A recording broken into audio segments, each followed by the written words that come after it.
हिंदुस्तान की राजनीति में कुछ पॉलिटिशियंस, कुछ राजनेता ऐसे हैं जो सिर्फ खबर देते नहीं, खबर लेते भी हैं। अगर आपने गलत बोला तो खबर लेंगे, आपने तथ्यों के खिलाफ बोला तो खबर लेंगे, अगर आपके पास में रेफरेंसेस नहीं है तो खबर लेंगे। और याद रखिएगा, खबर लेने वाले ऐसे ही कद्दावर नेता मेरे साथ इस वक्त मंच पर हैं। सुधांशु जी हमारे साथ में हैं। आप भारतीय जनता पार्टी के बहुत मुखर और प्रखर प्रवक्ता हैं और राज्यसभा सांसद हैं। थैंक यू सो मच सबसे पहले सुधांशु जी कि आपने अपना बेशकीमती समय हमें दिया। क्यों ना मैं सवाल लखनऊ से शुरू करूं?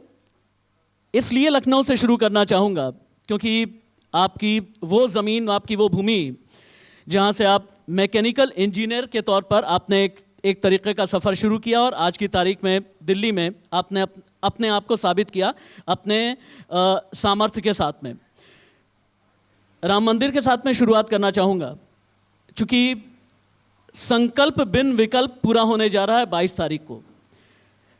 अब कहा यह जा रहा है कि इसी राम मंदिर से 50 किलोमीटर की दूरी पर जिन लोगों ने 40 साल तक शासन किया, उन्हें न्योता क्यों नहीं मिला?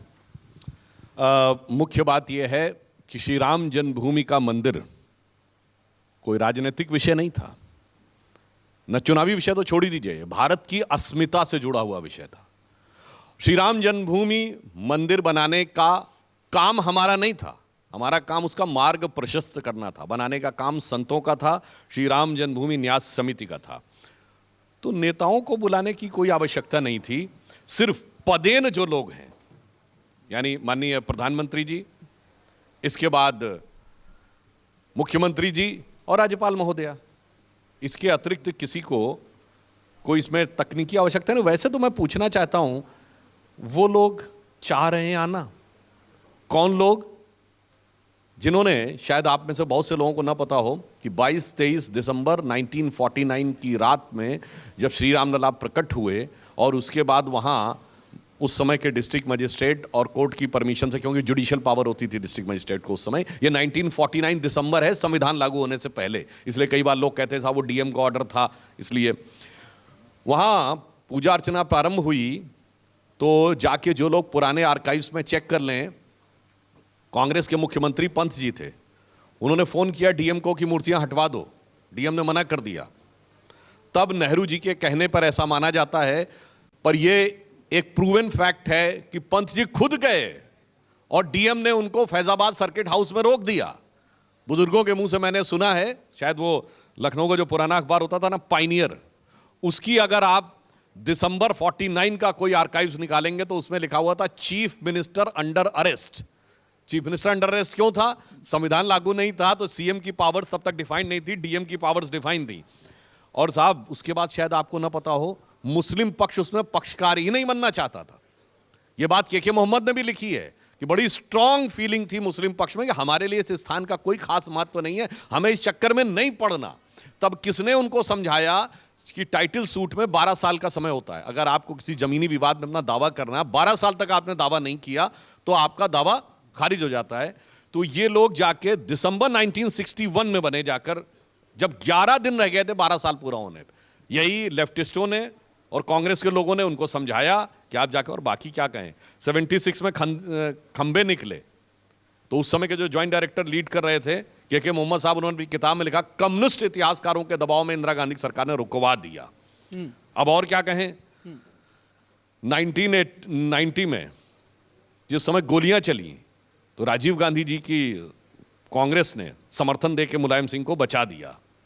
और फिर ये तो वो पार्टी है जिसके कि प्रधानमंत्री के रूप में श्री पीवी नरसिम्हा राव ने शायद 18 या 19 दिसंबर 1992 को कहा कि हम तथाकथित बाबरी मस्जिद दोबारा बनवाएंगे। और मुख्यमंत्री के रूप में मुलायम सिंह जी ने कहा। फिर इतना ही नहीं हुआ, 2007 आते आते तो भगवान राम काल्पनिक हो गए, हलफनामा दे दिया गया। और उतना ही नहीं हुआ, 2010-11 आते आते हिंदू आतंकवादी हो गया। मगर आप जानते क्या अंतर आया है? अंतर यह आया है कि ढांचा गिरने के बाद जो 93 का चुनाव हुआ था, उसमें हम यूपी में भी सरकार नहीं बन पाए थे।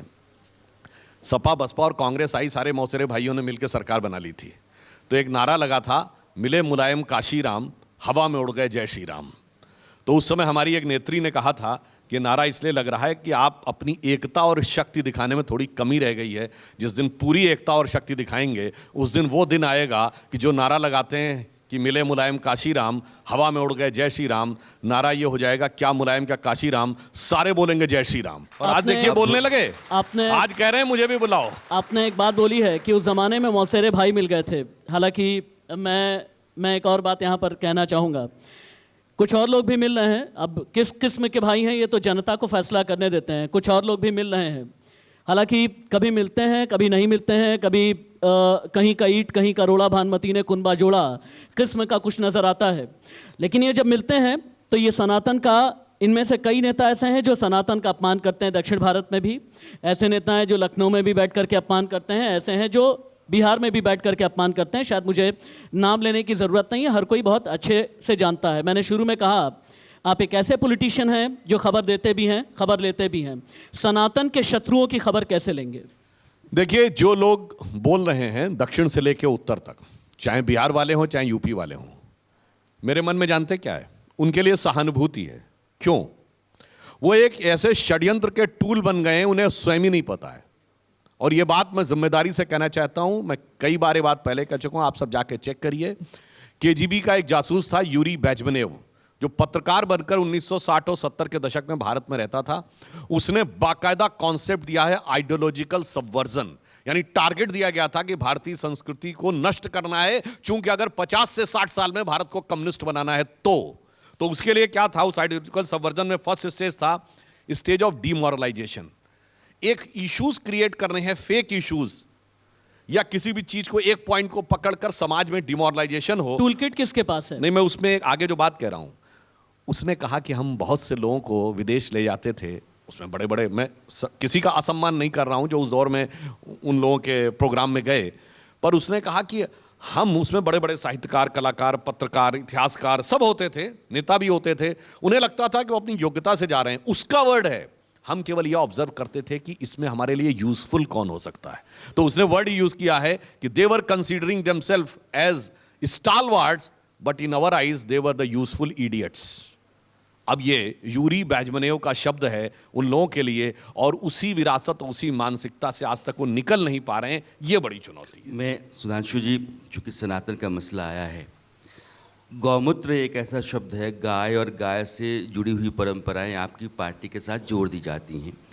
आपकी पार्टी गौमूत्र प्रदेश में ही जीतती है, आपकी पार्टी का संबंध गौमूत्र प्रदेश से ही है, एक सांसद सदन के भीतर कहते हैं। क्या ये जो गाय और गाय से जुड़ी हुई चीज़ें आपसे जोड़ी जाती हैं, यानी कि वहाँ यहाँ जो लोग रहते हैं और जिस तरह के मानस में रहता है समाज है, उस पर एक टिप्पणी है और तीखी टिप्पणी है, इसको आपने कैसे लिया है? देखिए, पहली बात तो गाय हमसे नहीं जोड़ी जाती है। महात्मा गांधी नहीं गाय को पूज्य मानते थे। बस ये है कि वो गांधी से संबंध तोड़ लिया उन्होंने और गांधी ने इस देश को समझा था, हमने उस समझ से संबंध जोड़ लिया है। तो जो टूट गया वो फूट गया, तो उधर चले गए। अब यहां पे एक बात मैं और कहना चाहूंगा, यहां विषय गाय नहीं है, यहां विषय भारतीय संस्कृति और हिंदू धर्म के हर प्रतिमान को नष्ट करना। और अगर टेक्निकल भी पॉइंट्स पे बात करें तो गोमूत्र का यूएस में पेटेंट है फॉर द मेडिसिनल पर्पस। मुझे उस पेटेंट का नंबर एग्जैक्ट ध्यान नहीं है, शायद 68907 या 196 है, 097196, वो आप जाके चेक कर सकते हैं। 68 से शुरुआत है, ये तो पता है, फॉर मेडिसिनल पर्पस।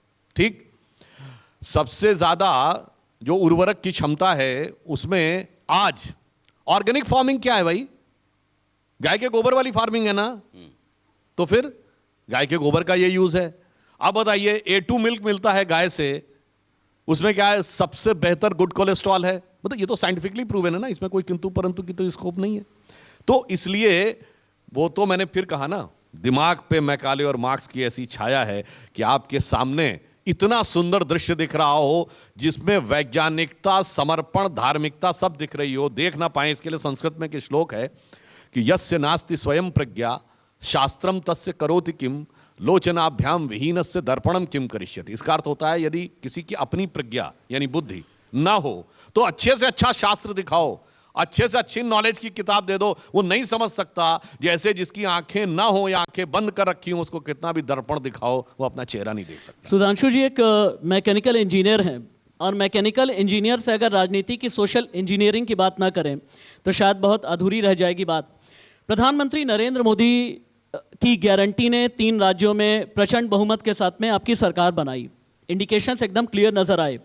प्रधानमंत्री नरेंद्र मोदी ने पिछले 3 महीने में एक बात की कि देश के लिए, उनके लिए सिर्फ 4 जातियां हैं, गरीब, महिला, युवा और किसान, सिर्फ 4 जातियां। लेकिन आपके जो विपक्षी हैं, आपके जो विरोधी हैं और जो इंडिया अलायंस तैयार कर रहे हैं, वो कहते हैं जाति आधारित जनगणना। एक तरफ मोदी की ये 4 जातियां हैं, एक तरफ जाति आधारित जनगणना है। इसका मुकाबला कैसे होगा?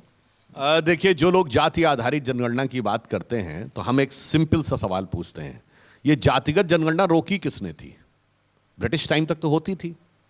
1931 में लास्ट सेंसस है और 41 में वर्ल्ड वॉर की वजह से नहीं हुआ था। 51 में हु टुक ए डिसीजन की जातिगत जनगणना नहीं होगी? नेहरू जी टुक ए डिसीजन। और 51 में कॉन्स्टिट्यूएंट असेंबली का डिसीजन था। सरकार 52 के बाद चुन के आई है। संविधान सभा का निर्णय था और बड़े बड़े नेता उसमें शामिल थे। और आधार क्या बताया था कि यह अंग्रेजों की फूट डालो राज करो की नीति का था, इसलिए हम जातिगत जनगणना नहीं कराएंगे। यह नेहरू का विचार था। फिर इंदिरा जी के जमाने में क्या विचार आया? हमने बचपन में, बहुत छोटे थे पर नारा याद है, जात पे ना पात पे, इंदिरा जी की बात पे मोहर लगेगी हाथ पे। राजीव जी के जमाने में क्या आया? तब तक तो हम लोग यूनिवर्सिटी में आ गए थे। 6 दिसंबर 1990 संसद के पटल के ऊपर मंडल कमीशन का विरोध करते हुए राजीव गांधी जी ने कहा कि हम जात पात में कांग्रेस पार्टी विश्वास नहीं करती है। हमारा नारा है जात पे ना पात पे मोहर लगेगी हाथ पे। तो मैं पूछना चाहता हूं मेरे भाई, पहले कहो मेरे पिताजी गलत, मेरी दादी गलत, मेरे दादी के पिताजी गलत, मगर हुआ क्या? और सुनिए, उसके बाद कहते हैं कि साहब मैं चौंक जाता हूं, शटर हो जाता हूं कि कितने सेक्रेटरी हैं। अरे भाई, secretary government of India IAS बनने के बाद एक निश्चित प्रोसेस से प्रमोट होते हुए बनता है। ये कांग्रेस का अध्यक्ष पद नहीं है कि पैदा होते ही वो अध्यक्ष हो जाता है। इसलिए उनको पता ही नहीं था कि 1992 बैच और उससे पहले वाले ही इम्पैनल्ड हैं। और उस समय आपकी सरकार थी, कितने थे? इसलिए मैं एक ही लाइन में कहूंगा, इसको अगर समराइज करें तो वो पार्टी जिसका नारा था जात पे ना पात पे, इंदिरा जी की बात पे मोहर लगेगी हाथ पे, आज पुरखों की बात को रख के लात पे पार्टी ले आए फुटपाथ पे। ये 3 राज्यों के नतीजों की बात हो रही है। जो नतीजे अभी आए, 5 राज्यों में चुनाव हुए, 3 में आपकी सरकार है और जो विपक्ष है जिसको आप... अच्छा, एक लाइन में इस पे और कह दूं।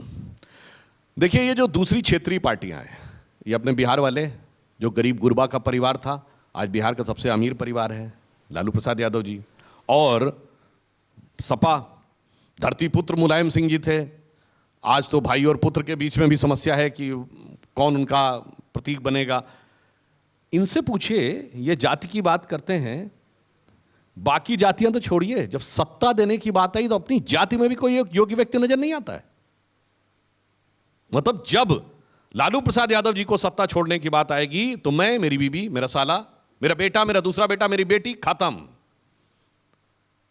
समाजवादी पार्टी में मुलायम सिंह जी, मेरा भाई, मेरा दूसरा भाई, मेरा बेटा, मेरी बहू, मेरा भतीजा, खत्म। हमने अभी, प्रधानमंत्री श्री नरेंद्र मोदी जी ने अभी हमारे मध्य प्रदेश में मुख्यमंत्री मोहन यादव जी बने, जो हमारे दूसरे यादव मुख्यमंत्री हैं। पहले बाबूलाल गौड़ थे। मैं चुनौती से इन दोनों पार्टियों से पूछता हूं, जो यादव समाज की राजनीति का दावा करते हैं, दूसरा यादव बताओ जिसको तुमने मुख्यमंत्री बनाया हो परिवार के बाहर का। एक नहीं है। इसीलिए जातिवाद का चूरन देना है और अपने परिवार में सारी संपत्ति को अर्पण करना है। लेकिन सुधांशु जी, जिस तरीके से आप अपनी बात रख रहे हैं, यही सवाल बन करके आपकी तरफ आता है कि आप भी जब मुख्यमंत्री उप मुख्यमंत्री तय करते हैं तो उसी जाति को आप नजर में रखते हैं। आपने बहुत अच्छी बात कही। देखिए, समाज में भिन्न भिन्न वर्ग और जाति हैं, उनकी पहचान, उनका सम्मान और उनका स्थान एक चीज है। इन लोगों को सम्मान और उससे मतलब नहीं है, सम्मान स्थान से मतलब नहीं, इनको चाहिए जातियों में घमासान। ये अंतर है। जो घमासान चाहते हैं वो है जातिवाद, एक जाति से दूसरी जाति को लड़ाओ। हम किसमें विश्वास करते हैं? सभी वर्गों का सम्मान, सभी वर्गों को स्थान। ये मोदी जी की सोच है, उनकी है। इस वर्ग को उससे लड़ाओ, फिर थोड़ा सा हिस्सा पाकर सत्ता में थोड़ा हिस्सा पाओ और फिर सारे परिवार में सारी संपत्ति ले आओ। 3 जो आपकी पार्टी के बड़े मसले थे, उसमें एक राम मंदिर भी था। तो आप पहले कहते थे कि मंदिर वहीं बनाएंगे, तारीख नहीं बताएंगे, आपने तारीख भी बता दी है। एक सवाल फिर आपकी तरफ आता है कि इस मंदिर को बनाने, इसके पूरे उल्लास उत्सव में आपने अपने आप को इस तरीके से रख दिया है कि बाकियों को आपने पूछा नहीं। जैसे उनका आरोप यह है कि मंदिर आपका ही है और इसका सारा श्रेय आप ही ले जाना चाहते हैं। इसका मैं उत्तर पहले दे चुका हूं, अभी आपके आने से पहले। मगर फिर भी मैं कहना चाहूँगा, आज जब राम मंदिर शुरू हुआ विषय, तो हमारे कितने सांसद थे? 2, और इनके कितने थे? 414, 400 से ऊपर थे। उत्तर प्रदेश की विधानसभा में हमारे 17 या 18 एमएलए थे, इनके थे 280 या 290। आज हम 2 से 303 पे, वो पहले 44 फिर 52 पे, और उत्तर प्रदेश की विधानसभा में हम 325 के बाद 255 पे, और वो एक रामचरितमानस की चौपाई है, राम विमुख असहाल तुम्हारा, रहा न को कुल तारन हारा। वो स्थिति दिखती है। उन्हीं के लिए एक और सवाल है। प्रधानमंत्री नरेंद्र मोदी ने कुछ दिन पहले ही संसद के अंदर किसी को लेकर के कहा कि एक हैं जिनकी बार बार लॉन्चिंग की जाती है लेकिन लॉन्चिंग फेल हो जाती है। पॉलिटिकल रिवाइवल का लॉन्च पैड उन्हें कब मिलेगा, कब बेहतर मिलेगा, अभी तक पता नहीं। मैं एक चीज़ जानना चाहता हूँ।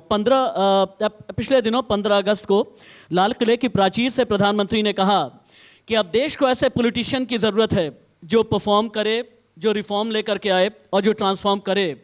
लेकिन देश के कुछ ऐसे नेता क्यों हैं कि उनमें ट्रांसफॉर्मेशन नहीं आ पाया, जिनकी लॉन्चिंग बार बार की जाती है? आप इशारा समझ पा रहे होंगे। देखिए, मैं बिल्कुल समझ रहा हूँ। वो देश के चिर युवा नेता हैं और चिर व्याकुल भी हैं।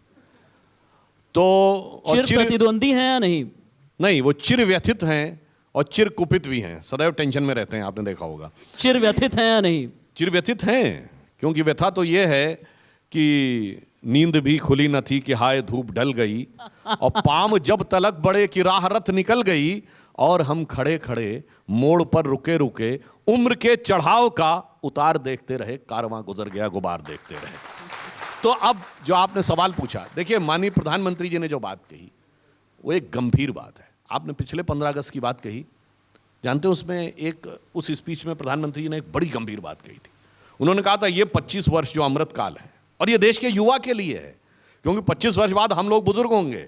ये जो आज 20 साल 25 साल या मैक्सिमम 30 साल तक का युवा वर्ग है, यही तो किसी न किसी महत्वपूर्ण पोजीशन पे उस समय देश में अपना दायित्व निभा रहा होगा। उन्होंने कहा ये 25 साल में वो आधार बनेगा जो इस देश का 1000 साल तक मार्ग प्रशस्त करेगा। 1000 साल, ये हमारी सोच इनकी सोच में अंतर है। इनके लिए एक चुनाव सोच होती है, हम 5000 साल पहले के भी भारत के बारे में सोचते हैं और 1000 साल बाद आगे के भी सोचते हैं। ये प्रधानमंत्री जी की सोच है, और वो बदलाव अपने अंदर क्यों नहीं ला पाते हैं, ये कहना मैं थोड़ा सा इसमें आपको संशोधन करके बताना चाहूँगा। राजस्थान का चुनाव हुआ, इस बार वो जातिगत जनगणना की बात कर रहे थे, ठीक। आपको याद है कि उन्होंने अपना गोत्र कब बताया था? राजस्थान के पिछले चुनाव में 2018 पुष्कर में दर्शन करने के बाद बाकायदा जाति, उपजाति और गोत्र बताया था। अच्छे अच्छे नेताओं का गोत्र आपको नहीं पता होगा, जातियां पता होंगी, गोत्र नहीं पता होगा। उन्होंने बताया था। ये जो पलटी मारते हैं ना कि एक बार ये, फिर अगले चुनाव में लगा चलो इससे फायदा नहीं हो रहा तो दूसरा फायदा ये, और फायदा क्या? मध्य प्रदेश में श्री कमलनाथ जी ने इसी चुनावों के दौरान घुमा फिरा के हिंदू राष्ट्र का भी बचाव किया, और दक्षिण भारत में इरेडिकेशन ऑफ सनातन धर्म यानी हिंदू धर्म के समूल नाश का भी बचाव किया।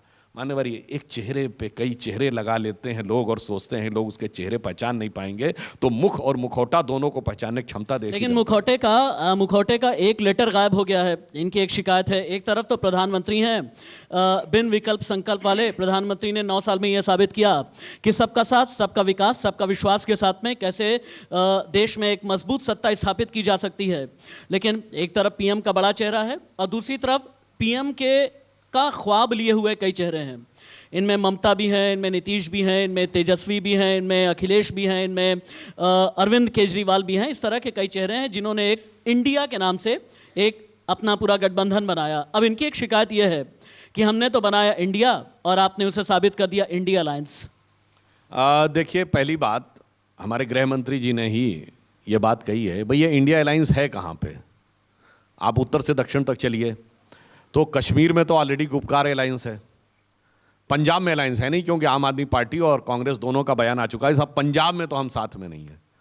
हरियाणा में कांग्रेस भाजपा सीधे मुकाबले में है, हिमाचल और उत्तराखंड में सीधे मुकाबले में है, कोई इंडिया अलायंस का मतलब नहीं। राजस्थान में सीधे मुकाबले में है, उत्तर प्रदेश में कांग्रेस मुकाबले में ही नहीं है, सपा कह चुकी हम अलायंस में नहीं है, अखिलेश जी कह चुके हैं ये कौन है भाई, इंडिया अलायंस क्या है। मध्य प्रदेश में तो चालू पार्टी और चिरकुट पार्टी तक एक दूसरे को बोल चुके हैं, तो क्या अलायंस की स्थिति आपको पता है। महाराष्ट्र में महाविकास अघाड़ी पहले से ही था, तेलंगाना में है नहीं, आंध्रा में है नहीं, तमिलनाडु में डीएमके के साथ पहले ही अलायंस था, और केरल में लड़ाई है लेफ्ट और कांग्रेस में, बंगाल में है नहीं, नॉर्थ ईस्ट में है नहीं, है कहां? इसको खोजिए और खोज के बताइए। ये जानते क्या है? वो ख्वाबों ख्यालों में है, जहां उनको लगता था, हम लोग बचपन में मतलब एक कॉमिक कभी पढ़ते थे ना, तो एकदम से उसको आइडिया आता था, बल्ब बल्ब चमकता था, तो उनको लग रहा है इसके माध्यम से हमारी कभी सत्ता आ जाएगी। सुधांशु जी, तो जिन नेताओं को आप कह रहे हैं कि तलाशिए खोजिए, वो पिछले 2 दिनों से यहाँ आते रहे हैं, उन्होंने आपकी सरकार के ऊपर कुछ सवाल उठाए और मुझे लगता है कि बुनियादी सवाल हैं। आपकी योजनाओं और दावों के बीच में फ़र्क गिना रहे थे। आप कहते हैं कि देश 5वें पायदान पर अर्थव्यवस्था के लिहाज से आ गया। हम नहीं कहते हैं, ये वर्ल्ड बैंक और आईएमएफ कहते हैं। हाँ, और आप 80 करोड़ लोगों को राशन देते हैं। दोनों स्थितियाँ एक दूसरे के खिलाफ खड़ी हैं। आप कहते हैं कि हमने शौचालय बनवाए, वो कहते हैं बनवाए, पानी नहीं। आप कहते हैं कि नल जल की व्यवस्था हमने कराई, करवाए, सप्लाई नहीं। ये जो विरोधाभास है वो आपका विपक्ष आपके सामने बहुत स्पष्ट बता दें, 5th लार्जेस्ट इकोनॉमी हम बने हैं, ये हमारा आंकड़ा नहीं है, ये वर्ल्ड बैंक और आईएमएफ का आंकड़ा है, जिस आईएमएफ में डॉक्टर मनमोहन सिंह काम कर चुके हैं। उनसे पहले पूछ लीजिए कि वो मनमोहन सिंह को सही मानते हैं या गलत मानते हैं, क्योंकि यहाँ तो अब हो गया ना, अरे मनमोहन सिंह छोड़िए, उन्होंने नेहरू गलत सिद्ध करने में लग गए, इंदिरा गांधी गलत सिद्ध करने में लग गए, मोदी जी के प्रति विरोध में किसी को भी गलत साबित करने में लग जाए। अब आइए, जो आपने कहा मामले में इतना आगे है, इतना ऊपर है, तो फिर इतने गरीब लोग क्यों हैं 80 करोड़? आईएमएफ का ये आंकड़ा है कि अब एक्सट्रीम पॉवर्टी में भारत में केवल 1% लोग रह गए हैं। पिछले 9.5 सालों में 13 करोड़ लोग पॉवर्टी से बाहर आए हैं। अब यहां पर मैं ये भी बात कहना चाहता हूं, उन्होंने अगर ये कहा, मैं नहीं कह रहा हूं अभी बहुत कुछ करना बाकी है गरीबों के लिए, परंतु ये भी सच है आज 50 करोड़ जनधन अकाउंट हैं या नहीं, और ऐसा नहीं खाली पड़े, 2 लाख करोड़ रुपया उसके अंदर है। 44 करोड़ लोगों ने मुद्रा योजना में लोन लिया है, और वो लोग खुद डाटा देते हैं हमारे विरोधी, वो तो एवरेज 76,000 78,000 है। अरे भाई 76,000 78,000 या 1 लाख आपको छोटा लगता होगा, जिसको ठेला चलाना है, जिसको गुमटी लगानी है, उसको अगर 1 लाख रुपए विदाउट गारंटी दिए मिल जाए, मतलब विदाउट कोलेट्रल दिए, तो उसका जीवन सुधर जाता है। 80 करोड़ की बात मैं बताता हूं। देखिए 80 करोड़ की शुरुआत क्या हुई? कोरोना काल में।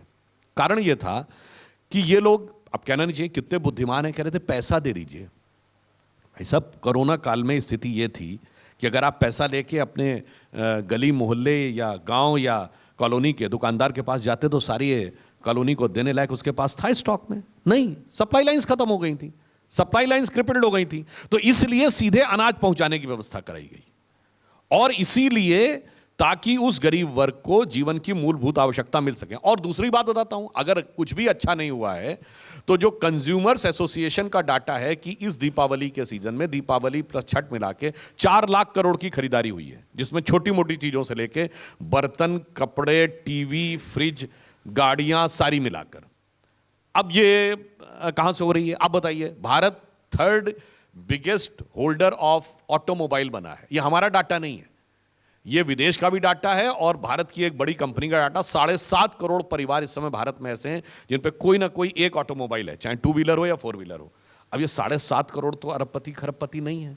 तो इसलिए हम ये कहना चाहते हैं कि विकास के एक नए सर्वस्पर्शी स्वरूप पर प्रधानमंत्री जी के नेतृत्व में हम लोग आगे बढ़ रहे हैं। और वैसे एक और बात बताऊं, देखिए कितना सुखद संयोग है कि हम 5वीं बड़ी अर्थव्यवस्था 75वें वर्ष में बने, और ये किसको पीछे छोड़ के बने?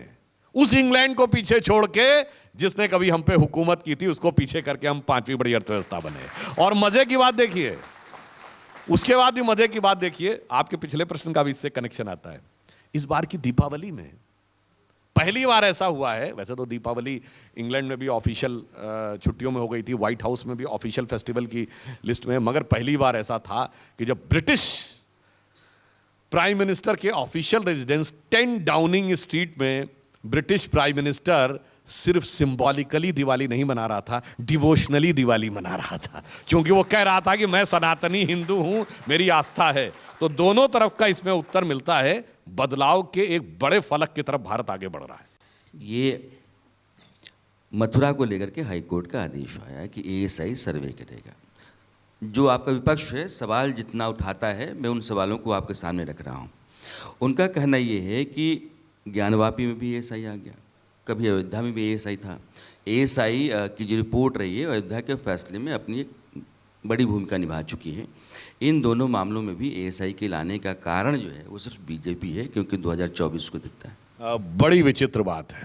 कभी कहते हैं साइंटिफिक सबूत लाओ, और जब साइंटिफिक प्रोसेस शुरू होता है तो विरोध करते हैं।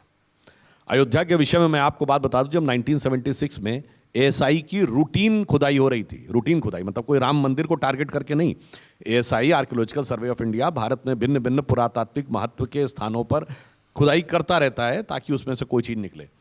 उसको रुकवाया नहीं था, ये लोग कोर्ट चले गए थे कि स्टे करवा दिया था कि खुदाई हो ही ना पाए, क्योंकि इनको पता था कि 8 खंबे निकल आए, पूरा स्ट्रक्चर निकल आएगा नीचे।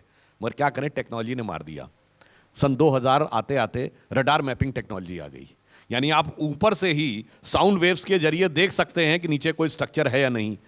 तो अटल जी की सरकार थी, उन्होंने रडार मैपिंग की रिपोर्ट कोर्ट में प्रस्तुत कर दी। मतलब सर्जरी पे रोक थी, अल्ट्रासाउंड पे तो नहीं रोक थी ना, तो अल्ट्रासाउंड में आ गई फोटो नीचे क्या है। तब सरकार ने, तब कोर्ट ने परमिशन दी, खुदाई में चीजें निकली। अब आज सुनिए, काशी विश्वनाथ में कहते हैं नहीं नहीं नहीं नहीं, वो रडार मैपिंग भी नहीं होनी चाहिए। देखिए, मैं एक बात बहुत बता दूं, हिंदू धर्म की श्रेष्ठता विज्ञान के साथ साबित हुई है। हम बच्चे थे, हमें पढ़ाया जाता था कि Prayag is on the Confluence of Ganga, Yamuna and mythical Saraswati. Saraswati नदी का ट्रैक नासा की सैटेलाइट पिक्चर में 1986-87 में दिखा। फिर आप आइए, रडार मैपिंग की वजह से यह चीज आई। फिर आप आइए, राम सेतु कहां दिखा? ऊपर से सैटेलाइट पिक्चर में राम सेतु दिखा, जो ये कहते थे होता ही नहीं है। इसीलिए जो जो टेक्नोलॉजी आगे बढ़ रही, हो सकता है आगे ऐसी भी टेक्नोलॉजी आ जाए, जैसे गूगल मैप है ना। आप लोगों को नहीं याद होगा, मैं 22-23 साल पहले अमेरिका गया था, ये बड़ी भारी चीज मानी जाती थी। इसका कॉस्ट होता था $4000 के आसपास, कि वो एक पूरा सिस्टम आता था जो गाड़ी में फिट होता था। अब सबके हाथ में है, इट बिकम सो इजी। हो सकता है ऐसी कोई आ जाए, ऊपर ही से मैपिंग हो जाएगी, ये बताने की जरूरत ही नहीं पड़ेगी कि कोर्ट से परमिशन लो। जैसे पहले होता था ना कि इस जगह जाना है तो इससे परमिशन लो, वो रास्ता क्या, आप तो गूगल में देख लो भाई कहाँ रास्ता जा रहा है। इसलिए मैं कह रहा हूं, जो जो विज्ञान आगे बढ़ रहा है, जो अज्ञान का पर्दा डाल रखा था, वो धीरे धीरे हट रहा है। और हम कुछ नहीं कर रहे हैं इसमें, हमारा मोदी जी की सरकार का कोई लेना देना नहीं है। हम सिर्फ ईमानदारी से सच्चाई के साफ होने का मार्ग प्रशस्त कर रहे हैं। एक और बात है सुधांशु जी, चूंकि आपने एक जिक्र किया, एक फ्रेज की आपने बात की, बल्कि तंज वाले वे में आपने बात की। एक बात कहनी पड़ेगी कि राष्ट्र और राष्ट्रवाद के रास्ते में जितनी भी बाधाएं आई, कई बाधाएं भी अल्ट्रासाउंड करके आप लोगों ने बहुत अच्छी सर्जरी की है, इसमें कोई दो राय नहीं है। एक सर्जरी 5 अगस्त 2019 को हुई और एक सर्जरी दिसंबर 2019 को भी हुई। मैं सिटीजनशिप अमेंडमेंट एक्ट यानी सीए की बात कर रहा हूं। लेकिन आपने जब सर्जरी करने की कोशिश की तो कई लोगों ने शाहीन बाग बना दिया। आपने सर्जरी करने की कोशिश की, लखनऊ में शाहीन बाग जैसा रेप्लिका तैयार किया गया। आपने सर्जरी करने की कोशिश की तो धर्म के चश्मे से नैरेटिव बना करके दिखाने की कोशिश की गई। देश अब ये जानना चाहता है, चूंकि गृह मंत्री जी ने भी इंडिकेशंस दे दिए हैं कि अब वक्त आ गया है कि सीए अप्लाई किया जाएगा, लागू किया जाएगा, तो अब देश ये जानना चाहता है कि उसकी तिथि क्या होगी। देखिए, गृह मंत्री जी बहुत स्पष्ट रूप से कह चुके हैं कि उचित समय के ऊपर वह चीज़ बहुत स्पष्ट रूप से सामने आएगी। परंतु एक बात बहुत साफ है, हम लोग उस डिबेट में बहुत लंबा बोल चुके हैं, वो पूरा एक विषय हो जाएगा। जो कुछ डॉक्टर मनमोहन सिंह ने एज राज्यसभा एमपी 2003 में तत्कालीन गृह मंत्री अडवाणी जी को लिख के भेजा था, हूबहू वही है। तरुण गोगोई की सरकार ने 2014 अप्रैल में कांग्रेस की कार्य समिति ने जो प्रस्ताव पारित करके दिया था, हूबहू। उसमें जानते क्या वर्ड लिखा है? उसमें तो यह भी नहीं लिखा है कि गैर मुस्लिम, उसमें लिखा हिंदू और बौद्ध, बांग्लादेश से आए हुए, बहुत साफ लिखा हिंदू और बौद्ध।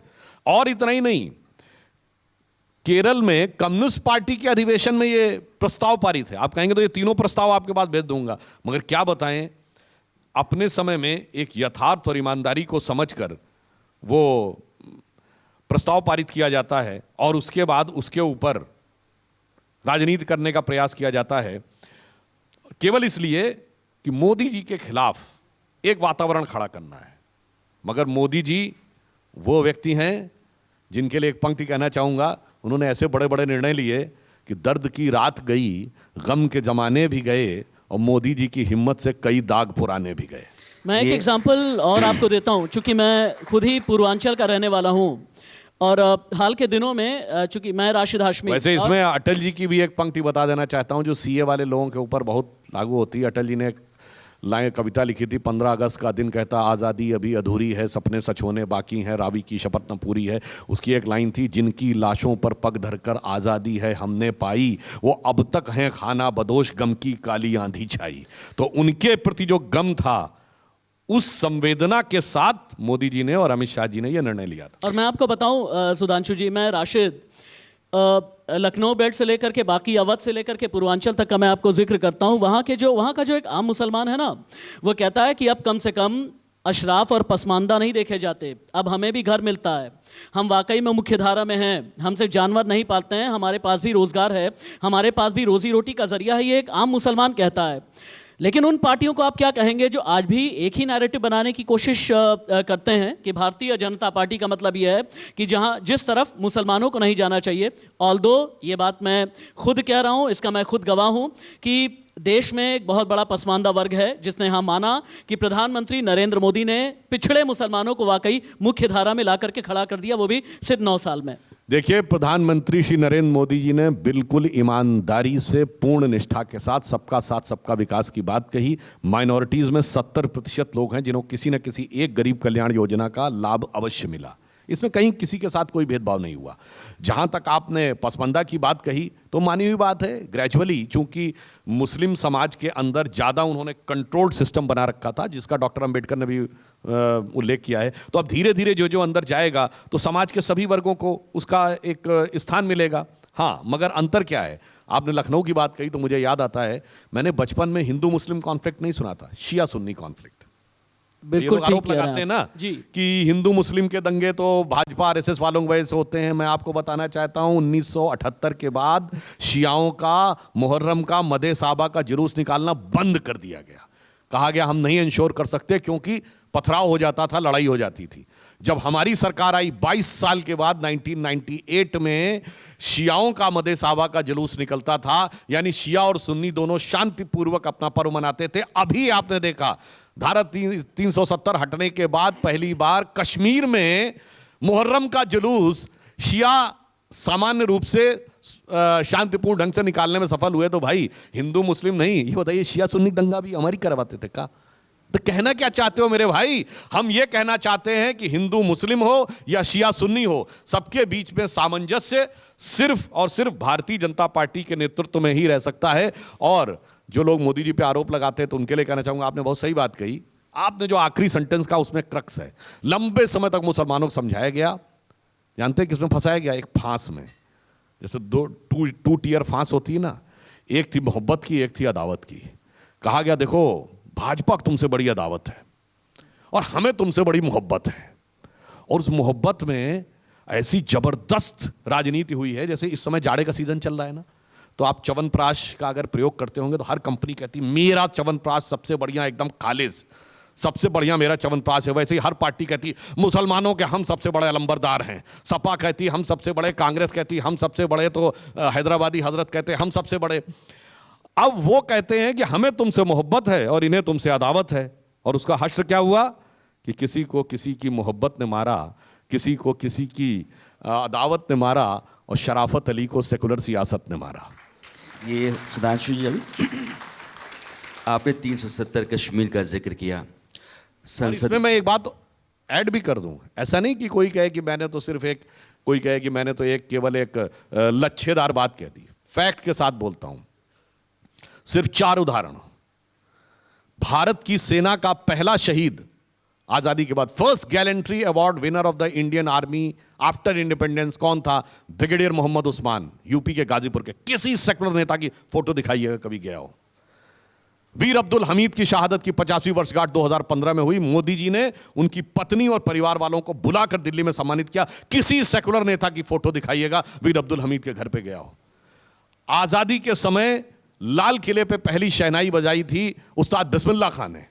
उस्ताद बिस्मिल्लाह खान को भारत रत्न 2001 में मिला, अटल जी की सरकार में। 50 साल सेकुलर दौर में नहीं मिला। और डॉक्टर एपीजे अब्दुल कलाम से बड़ा साइंसदान आलमे इस्लाम में पैदा नहीं हुआ। बताइए पूरे इस्लामिक वर्ल्ड में कोई हुआ हो? और आज तो छोड़िए, मैंने जो बताया कि बगदाद का बैतुल हिकमत 1000 साल पहले था, उमैयद खलीफत और रशीदन खलीफत के ज़माने में, उसके बाद से आज तक नहीं हुआ। उनको हमने राष्ट्रपति बनाया, बस यही अंतर है। हम अच्छे और सच्चे मुसलमान के साथ हैं, ये अपराधी और आतंकवादी के साथ। मैं 370 कश्मीर का जिक्र, चूँकि आपने कहा तो वहाँ आता हूँ। संसद में उसका लंबा चौड़ा उल्लेख हुआ। सुप्रीम कोर्ट ने आपकी सरकार के फैसले पर मुहर लगा दी, लेकिन कश्मीर के जो दल हैं, ख़ास करके मैं फारूक साहब और मुफ्ती परिवार से कह रहा हूँ, आज भी वो कहते हैं कि भले ही आपने 370 हटा लिया, भले ही आप कहते हैं कश्मीर में हालात बदल रहे हैं, भले ही 2024 के लिए कश्मीर को आप एक मुद्दा बना करके लोगों के बीच जाएंगे, लेकिन कश्मीर में हालात बदले नहीं। कश्मीर में हालात नहीं बदले, इसलिए पहले 14 लाख लोग आते थे, पिछले साल 2 करोड़ लोग आए हैं। कश्मीर में हालात नहीं बदले, इसलिए 66,000 करोड़ रुपए का इन्वेस्टमेंट हुआ है। कश्मीर वो था जहां पर कि आईएसआई और पाकिस्तान के झंडे दिखाई पड़ते थे, वहां डल लेक पे तिरंगे झंडे की कतारें दिखने लगी हैं। कश्मीर वो था जहां पर कहते थे तिरंगे को कोई कंधा देने वाला नहीं मिलेगा, वहां G20 में भारती ने 20-20 देशों के झंडे लहरा गए। और उसके बाद जानते क्यों हैं वो? इस सदमे में हैं जो गृह मंत्री जी ने कहा 3 परिवार रूल करते थे, बस सब कुछ 3 परिवारों के हाथ में था। आज कश्मीर के जन जन के हाथ में विकास की किरण पहुंच रही है। पहली बार हमने SC और ST को भी आरक्षण दिया है, OBC की भी वहां आरक्षण का मार्ग प्रशस्त हुआ है, विकास की नई चीजें हुई हैं। हाँ, उन लोगों के लिए जिनके लिए कश्मीर सिर्फ एक जागीर थी, वो जागीर उनके हाथ से निकल गई है। इसलिए मतलब जिसे वो पुराना गीत था ना, टूटे हुए ख्वाबों ने ये हमको सिखाया है, क्या दिल की तमन्ना थी क्या सामने आया है, तो उनके दिल के दर्द से मैं पूरी तरीके से वाकिफ हूँ। भारतीय जनता पार्टी एक ऐसी अनुशासित पार्टी और संगठन की मजबूती की वजह से आज की तारीख में 12 राज्यों में आपकी सीधी सत्ता है, 17 राज्यों में आपकी गठबंधन की सरकार है। और चूंकि ज़मीन पर रह करके काम किया गया और कार्यकर्ताओं को आगे बढ़ाया गया। लेकिन देश एक और चीज़ जानना चाहता है सुधांशु जी, देश आपके ज़रिए ये जानना चाहता है कि प्रधानमंत्री नरेंद्र मोदी का विजन यह है second line of leadership, future line of leadership भी तैयार होनी चाहिए राज्यों में। ये फैसला हमने छत्तीसगढ़ में देखा, राजस्थान में देखा और MP में देखा। लेकिन देश एक चीज़ और भी जानना चाहता है कि शिवराज सिंह चौहान जैसे मजबूत नेताओं का, वसुंधरा जैसे कद्दावर नेताओं का, या फिर डॉक्टर रमन सिंह जैसे इतने जिनका राजनीतिक वजन इतना ज़बरदस्त है, इन नेताओं के लिए भविष्य क्या सोचा गया है भारतीय जनता पार्टी में? देखिए, भारतीय जनता पार्टी के पक्ष में निरंतर जनता का समर्थन इसलिए बढ़ रहा है कि प्रधानमंत्री श्री नरेंद्र मोदी जी के नेतृत्व में हमारी नीतियां, हमारी नीयत, प्रधानमंत्री जी की पॉलिसीज और उनकी नीयत और नेतृत्व तीनों में यकीन है। और मोदी जी ने आकर भारत की राजनीति में एक युगांतर स्थापित किया है। एपॉक कैसे? जब 2001 में वो पहली बार चीफ मिनिस्टर बने थे, तब भारत की राजनीति में एक स्थापित ट्रेंड था एंटी इनकम्बेंसी। एक बार जो सत्ता में रहेगा लोग उससे नाराज हो जाएंगे, अगली बार चुनाव हार जाएगा। उन्होंने अपनी पॉलिसीज और दक्षता के द्वारा लगातार 3 चुनाव जीते और एंटी इनकम्बेंसी को प्रो इनकम्बेंसी में कन्वर्ट किया। और आप देखिए मध्य प्रदेश में भी एक अपवाद स्वरूप एक इलेक्शन 2018 छोड़ दे, हम लगातार जीते। केंद्र में आकर भी पहली बार उन्होंने स्पष्ट बहुमत पाया और प्रो इनकम्बेंसी के द्वारा दोबारा आगे बढ़े। तो अगर देखें तो भारतीय राजनीति में जितना बड़ा युगांतर मोदी जी ने स्थापित किया, इतना कोई नेता आज तक स्थापित नहीं कर पाया, इतना बड़ा paradigm shift of Indian politics. अब जो आपने बात कही हमारे वरिष्ठ नेताओं के बारे में, देखिए शिवराज सिंह चौहान जी ने बहुत अच्छा काम किया, बहुत अच्छे तरीके से सरकार चलाई। वसुंधरा जी ने 20 साल तक बहुत अच्छा नेतृत्व किया, राजस्थान में अच्छी सरकार चलाई। समय समय पे रमन सिंह जी ने 15 साल लगातार बहुत अच्छा काम किया। समय समय पे दायित्वों का परिवर्तन संगठन में सहज और स्वाभाविक होता है, और एक समय के बाद अक्सर दूसरे कार्यकर्ता भी आते हैं, और वरिष्ठ कार्यकर्ता जो हैं उनका भी ऐसी बात नहीं है कि रमन सिंह जी या शिवराज सिंह चौहान जी या वसुंधरा जी की क्षमता का उपयोग नहीं होगा। वसुंधरा जी उपाध्यक्ष हैं हमारी इस समय भी, रमन सिंह जी भी हैं, तो उनका भी समुचित सदुपयोग करेंगी। तो एक ट्रांजिशन है, एक संक्रमण है। पर इसमें महत्वपूर्ण बात क्या है? हमारे किसी भी नेता ने किसी भी प्रकार का कोई बयान दिया है क्या? क्योंकि सब संगठन में दायित्वों के सहज परिवर्तन के अनुसार चलते हैं। वहां कांग्रेस की तरह नहीं है कि राजस्थान में याद है इकलौता ऐसा उदाहरण है कि जिसको राष्ट्रीय अध्यक्ष बनाने जा रहे थे वो बागी हो गया, अशोक गहलोत जी। सुधांशु जी, आपका विपक्ष कहता है कि आपकी पार्टी की जो सबसे बड़ी ताकत है वही आपकी सबसे बड़ी कमजोरी है। नरेंद्र मोदी महानायक हैं, बहुत बड़े नेता हैं, देश में उनका बड़ा उनकी इमेज है, भरोसा है लोगों का, नरेंद्र मोदी के बूते बीजेपी लगातार सत्ता में है, राज्यों में जीतती है। लेकिन नरेंद्र मोदी अगर हट जाते हैं तो बीजेपी के पास कुछ है नहीं। देखिए, ये कहानी बहुत पुरानी है। ऐसा ही डायलॉग हम लोग अटल जी के ज़माने में सुनते थे, पर ऐसा नहीं हुआ ना। प्रधानमंत्री श्री नरेंद्र मोदी जी और भाजपा को आप अलग कैसे देखते हैं? मतलब जो भाजपा के कोर मुद्दे थे, अंत्योदय, देखिए गरीबों के लिए इतना करके दिखाया, विकास शानदार करके दिखाया, सांस्कृतिक राष्ट्रवाद, धारा 370, राम जन्मभूमि, सारी चीजें, तो मैं कह सकता हूं मोदी जी और भाजपा के लिए एक तुम हो और एकाकार हूं मैं, प्राप्तिवर तुम प्राप्ति अनुसंधान मेरा। मैं आपकी जो प्राप्ति है अभीष्ट, उसी के अनुसंधान में मोदी जी लगे हुए हैं, और आप अलग करने का जो प्रयास करते हैं, तो मैं ये कहना चाहूंगा चिंता मत करिए। इस पार्टी ने, इस देश में 2 ही नेता ऐसे हुए हैं जो पीएम बनने से पहले हर सर्वे में आगे आते थे, अटल जी 40 साल तक और मोदी जी 2007 के बाद। अच्छा ये बताइए, 2007 के बाद का कोई सर्वेक्षण बताइए जिसमें 50-55% मिनिमम और 75-76% मैक्सिमम लोगों ने मोदी जी को ना कहा हो। मॉर्निंग कंसल्टेंट ने विश्व के सर्वाधिक लोकप्रिय नेताओं में 76% पोलिंग के साथ मोदी जी आगे हैं, बाकी कोई दूसरा उनके अगल बगल भी नहीं है, चाहे वो बिडेन जी हो चाहे शी जिनपिंग हो। इसलिए जानते क्या है, क्योंकि हमारा संगठन व्यक्ति और चरित्र निर्माण करता है, व्यक्ति का निर्माण करते हैं और एक से एक शानदार व्यक्ति निकल के आते हैं, और मोदी जी उसी में से निकले हुए एक अनमोल रत्न है। सुधांशु जी, आप आए, आपने समय दिया और बहुत साफ गोई से बोलते हैं आप, और बहुत बढ़िया बोलते हैं। बहुत बहुत शुक्रिया आपका। और आपने एक बार फिर से ये साबित किया कि मैंने शुरू में कहा था ना कि कुछ ही पॉलिटिशियंस ऐसे हैं जो सिर्फ खबर देते नहीं बल्कि खबर लेते भी हैं। आपने अच्छों की खबर ली भी। बहुत बहुत शुक्रिया, thank you so much. For more such videos, subscribe to the NewsX YouTube channel, hit the bell icon.